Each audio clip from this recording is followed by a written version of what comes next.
Assalamu alaikum wa rahmatullahi wa barakatuh.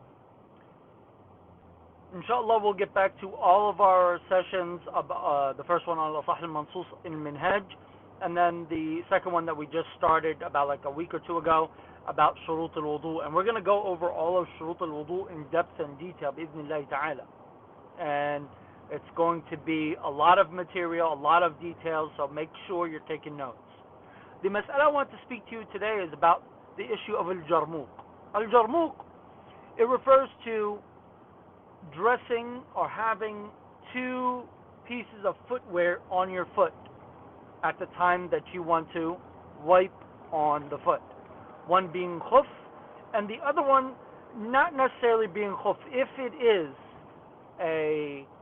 another khuf that you're putting on, so you're doubling up on khuf, and there's nothing wrong with them and it's perfectly fine, then you cannot wipe on this situation.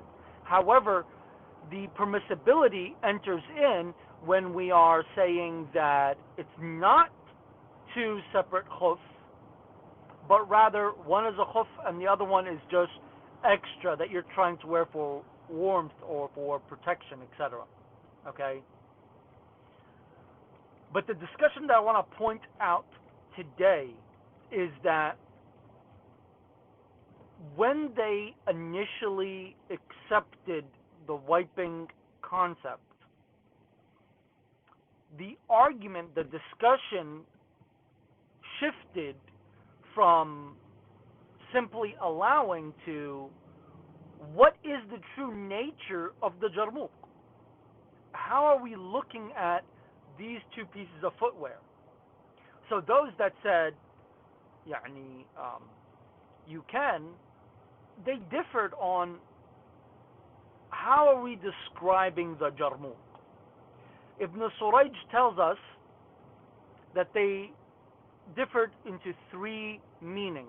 Now you can call them meanings or you could just say awjuh, that's fine. And from each one of these meanings, these understandings, these defining points of what the Jarmuq actually is, comes many other differences of opinion that will come up.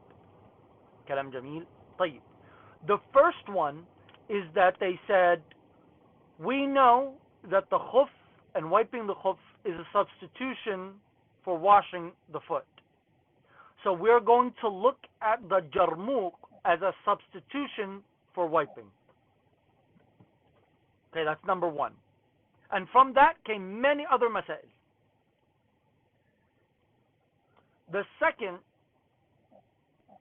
it says, we are going to look at this additional piece of footwear, aside from the khuf.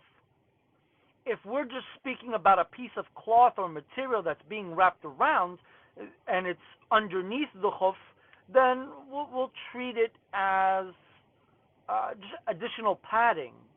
If it's over, then that's a different story. We might ask to remove it, etc. The third opinion said, we're going to look at the Jarmuq, or the doubling up on footwear, as if it's one. So whichever one is on the bottom is the internal padding.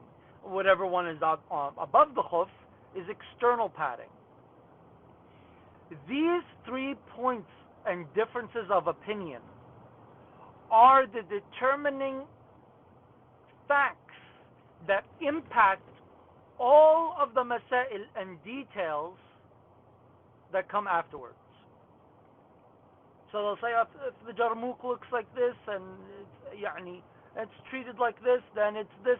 The answers that are coming is because the speaker chose one of these understandings to utilize when understanding or trying to understand the nature of the khuf. Kalam Jameel. Sometimes they'll come into a mas'ala about the Jarmuq and the masail of al-masah al-khuffain, and they'll say فيها ثلاثة أوجه. Wajh says this, Wajh says this, Wajh says this. Those awjuh only come from one of those three meanings. And any opinion anywhere when it comes to al-jarmuq, doubling up on footwear, khuf and something else, will branch off of one of these understandings only, and you won't find anything else. It has to be from one of these. The mu'tamad is the first one, kalam jameel, meaning that wiping on the khuf is a substitution for washing the foot, and wiping on the jarmuq is a substitution of wiping on the khuf itself. And in our next session, inshaAllah ta'ala, I'll mention briefly some of the masail that branched off of these points of understanding. Kalam jameel. Overall, majority of khilaf works that way, where there's points that have been defined and understood, and from those points, from those masail, everything else is built on. You'll see, for example, if you see an issue of making wudu or tayammum and taking a break in the middle of the acts, then coming back to it later, automatically you're going to have someone says okay and someone says nay. Why? Because of the discussion of, can you do tafriq and niyya al-a'dha, meaning when you wash your hands, you intend to wash your hands. When you wash your face, you intend to wash your face. What's the point here? It goes back to the issue of, or from it really comes the issue of tafriqul a'dha. Do we look at wudu as one whole segment that consists of little acts and together it gives us a result? Or are we looking at wudu as a set of small acts, and once each is done, then wudu has happened for each limb, etc. And then from there you're going to have additional discussions. Well, if I washed my hands in wudu with my intention and I only had the niyyah of the hands, can I touch the mushaf? Some will say yes, of course, because we already said that you can divide up your wudu, right? And we said that that's the mu'tamad. Okay, if we do say that, well, can I touch the mushaf? No, you can't. Well, wait a minute, why can't you? You already made wudu for your hands, right? You already made intention for your hands, right? Why can't you then? Imam al-Haramain comes back and says, well, because that's not the point. The point is that your whole body needs to be in the state of purity, not just your hands. That's why we said, if you don't have wudu, you still can't touch it using your back, because the same problem is still there, and that is on your body there's the state of hadath. All of what I just said, it'll essentially go back to, can you divide up wudu into its independent acts and steps? And that goes back to that's wajhin. And then it goes back to the qawlain, can you do tafriq and niyya ala a'da al-wudu?